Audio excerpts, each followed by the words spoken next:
On arrive déjà au mois de décembre 2024, Mariah Carey et les chansons de Noël débarquent, peut-être même qu'ils sont déjà là, mais ça va pas nous empêcher de passer en revue tout ce qui change pour vous en ce mois de décembre. On va donc parler de santé, de Parcoursup ou encore d'économie. Salut, c'est Hugo, j'espère que vous allez bien. On est parti donc pour une nouvelle plongée dans l'actualité en une dizaine de minutes et on va voir donc tout ce qui change en décembre. Et encore une fois, je le disais, on sera de retour avec la caméra la semaine prochaine. Et on va commencer en parlant d'argent avec d'abord la prime de Noël ou la prime exceptionnelle de fin d'année. Il s'agit donc d'une aide exceptionnelle qui, comme son nom l'indique, est versée en fin d'année civile aux ménages les plus modestes en France. Cette année, elle sera donc versée le 17 décembre, comme l'a annoncé le gouvernement ce mardi. Le montant de cette prime, il est de 152,45 € pour une personne seule sans enfant. Et elle est ensuite majorée, donc augmentée en fonction de la composition du foyer. Donc s'il est composé d'enfants ou d'un couple par exemple. Pour vous donner une idée, pour un foyer de 2 personnes sans enfants, la prime monte à 228,68 €. Et pour un couple avec 2 enfants, elle est fixée à 320,15 €. Et à noter que cette aide, elle est distribuée automatiquement, donc il n'y a aucune démarche à effectuer pour la toucher si vous êtes éligible. Autre changement, il concerne le prix du gaz avec une nouvelle hausse prévue pour le mois de décembre. En fait, le prix repère du gaz, qui est fixé tous les mois par la Commission de régulation de l'énergie, va passer à 40,33 € par mégawattheure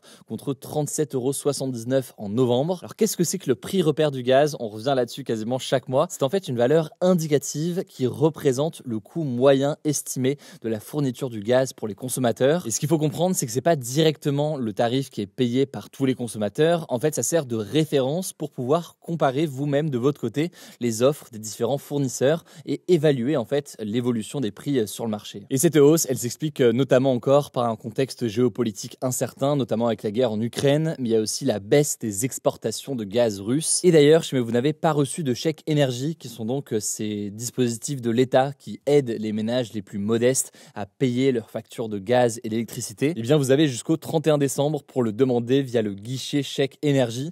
Pour voir tout ça, je vous mets le lien directement en description. Et avant de passer à une autre catégorie, dernier sujet sur l'argent, ce n'est pas une nouveauté mais plutôt une date à retenir. Vous avez jusqu'au 4 décembre inclus pour apporter des modifications en ligne. Si jamais vous vous rendez compte que vous avez oublié de déclarer des revenus lors de votre dernière déclaration de revenus, ou alors si vous avez fait une erreur, sachant que pour ceux qui sont perdus, là on parle bien donc de la déclaration de revenus que vous avez fait en début d'année pour les revenus de 2023. Allez, on passe maintenant au sujet de la santé avec pas mal de changements. Et d'abord, ces premiers changements, à partir du 1er décembre, 2 médicaments, le tramadol et la codéine, ne pourront être délivrés qu'avec des ordonnances sécurisées, donc qui sont impossibles à falsifier. Il faut savoir que le tramadol et la codéine, c'est ce que l'on appelle des opioïdes qui sont normalement utilisés comme des antidouleurs. Mais le problème, c'est qu'il y a énormément d'abus et ils présentent un risque élevé de dépendance lorsqu'ils sont utilisés à forte dose ou alors sur une longue durée, et c'est un sujet massif, notamment aux États-Unis. Résultat, à partir du mois de décembre, une ordonnance classique d'un médecin ne suffira plus, et cette ordonnance sécurisée, elle sera rédigée sur un papier spécial qui est plus épais, avec le nom du médecin imprimé en filigrane, ce qui rend la falsification beaucoup plus difficile. Et par ailleurs, de la même façon, pour réduire les risques, la durée maximale de prescription de la codéine sera réduite à 12 semaines, comme pour le tramadol. Une fois les 3 mois passés, il faudra donc une nouvelle ordonnance. Autre changement, et cette fois c'est une autre augmentation de tarifs, l'augmentation des tarifs de consultation chez le médecin. Alors à partir du mois de décembre, la consultation passe de 26,50 € à 30 € chez le médecin généraliste et de 31,50 € à 35 € pour les enfants de moins de 6 ans. À noter que l'assurance maladie continue à rembourser 70% de la consultation et les 30% restants sont pris en charge par les mutuelles pour les patients qui en ont une. Je rentre pas dans les détails, mais il y a aussi des augmentations chez les pédiatres, des augmentations aussi chez les gynécologues qui vont passer à 37 € en décembre contre 33,50 € actuellement. Et ça va atteindre 40 € en juillet 2025. Même chose chez le psychiatre, le neuropsychiatre ou le neurologue, actuellement fixé à 51,70 €. Ça va passer à 55 € en décembre pour atteindre 57 € en juillet 2025. Et on termine avec des informations qui concernent plus précisément les jeunes. Déjà, le site Parcoursup, qui est donc la plateforme d'orientation post-bac,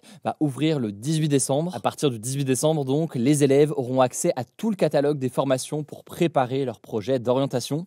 La prochaine étape, qui consiste à s'inscrire pour formuler ses vœux et finaliser son dossier, elle va s'ouvrir le 15 janvier et donc on en reparlera à ce moment-là. Et enfin, sachez qu'il est encore possible de bénéficier du passeport. C'est donc une aide de 50 € qui permet de financer une partie de l'inscription sportive aux jeunes qui ont entre 6 et 30 ans sous certaines conditions. Vous avez jusqu'au 31 décembre pour faire une demande. Voilà donc pour tout ce qui change en décembre. Il y aura beaucoup plus de choses, vous l'imaginez, en janvier. Je vous laisse avec Léa pour les actualités en bref et je reviens juste après avec la question du jour. Merci Hugo et bonjour à tous. On commence avec cette actu. En Géorgie, un pays situé entre l'Europe et l'Asie à la frontière de la Russie, des manifestations ont éclaté dans la nuit de jeudi à vendredi après que le gouvernement a décidé de repousser à 2028 les négociations pour intégrer l'Union européenne. En fait, il y a un mois, le parti pro-russe Rêve géorgien a remporté les élections législatives, mais le Parlement européen, qui est l'une des principales instances de l'Union européenne, dénonce des irrégularités significatives. Il a donc appelé ce jeudi à organiser de nouvelles élections dans un délai d'1 an sous supervision internationale. Alors suite à ça, le Premier ministre de Géorgie a annoncé que son pays allait repousser le processus d'adhésion de la Géorgie à l'Union européenne à 2028. Pourtant, dans une enquête publiée fin 2023, près de 80% des Géorgiens interrogés étaient favorables à l'intégration de la Géorgie à l'Union européenne. Et donc dans la nuit de jeudi à vendredi, des manifestations pro-européennes se sont organisées dans le pays. Peu après minuit, la police anti-émeute a tiré des gaz lacrymogènes contre les manifestants et selon le ministère de l'Intérieur géorgien, 43 personnes ont été arrêtées lors de la manifestation. De son côté, la présidente du pays, qui est pro-européenne et donc en rupture avec le gouvernement, a dénoncé sur X une répression. Deuxième actu, l'Australie a adopté une loi pour interdire les réseaux sociaux aux moins de 16 ans ce jeudi. Il s'agit d'une première mondiale. Concrètement, les plateformes comme TikTok ou Instagram par exemple auront 1 an pour veiller à ce que les adolescents ne puissent pas créer un compte. Si les plateformes ne respectent pas cette obligation, des amendes allant jusqu'à 50 millions de dollars australiens, donc environ 30,7 millions d'euros, sont prévues. En revanche, aucune sanction n'est prévue pour les moins de 16 ans ou les parents qui ne respecteraient pas cette règle. De son côté, Meta, la maison mère de Facebook et Instagram, a regretté, je cite, que ce que le secteur fait déjà pour assurer des expériences appropriées en fonction de l'âge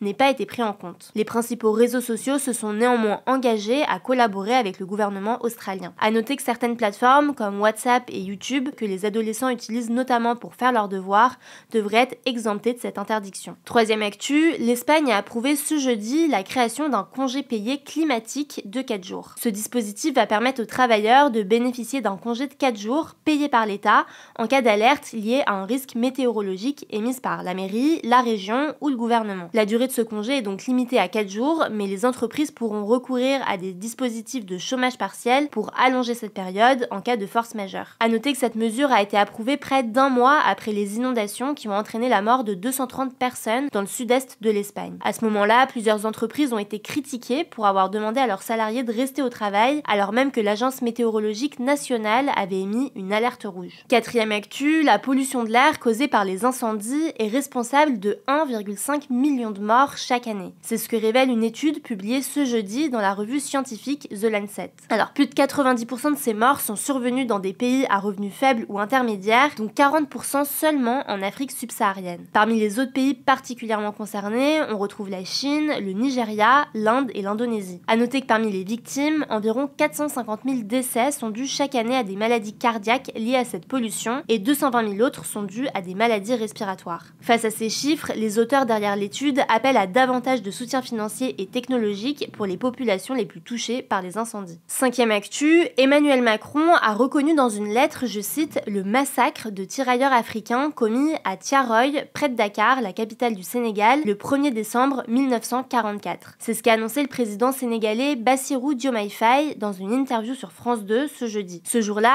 il y a 80 ans donc, plusieurs tirailleurs sénégalais avaient été abattus par des troupes coloniales françaises. Les tirailleurs sénégalais, ce sont des soldats originaires des colonies françaises d'Afrique, principalement du Sénégal, qui ont servi dans l'armée française lors des guerres mondiales notamment. Alors on ne connaît pas exactement le nombre de tirailleurs sénégalais qui avaient été abattus ce jour-là, mais les autorités françaises de l'époque avaient admis la mort d'au moins 35 personnes. Selon plusieurs historiens, il y aurait plutôt eu plusieurs centaines de victimes. Et on finit avec une actu positive, un nouveau traitement contre l'asthme pourrait bientôt voir le jour, selon une étude britannique publiée ce mercredi dans The Lancet. Des chercheurs du King's College de Londres ont découvert que l'utilisation du benralizumab, un médicament qui est déjà prescrit pour les cas les plus graves, pourrait améliorer la qualité de vie des patients asthmatiques. Des essais cliniques plus larges sont prévus pour 2025 afin de confirmer l'efficacité du traitement et d'évaluer ses effets secondaires potentiels. En France, l'asthme touche plus de 4 millions de personnes et est responsable chaque année de près de 60 000 hospitalisations et presque 1000 décès selon l'assurance maladie. Merci beaucoup Léa pour ces actualités en bref. Alors la question du jour c'est la suivante, faut-il interdire les réseaux sociaux aux moins de 16 ans en France? Et pour participer au débat, ça se passe directement dans les commentaires sur YouTube. Ce week-end, vous le savez, pour suivre l'actualité, ça se passe sur notre compte Instagram. Le nom du compte c'est Hugo Décrypte. Et pour plus d'actualités, vous savez qu'on a aussi une newsletter gratuite qui vous permet de suivre suivre l'actualité par email chaque jour gratuitement. Je vous mets le lien directement en description. Prenez soin de vous, prenez soin de nos proches et puis on se dit à lundi donc pour le retour de ce format.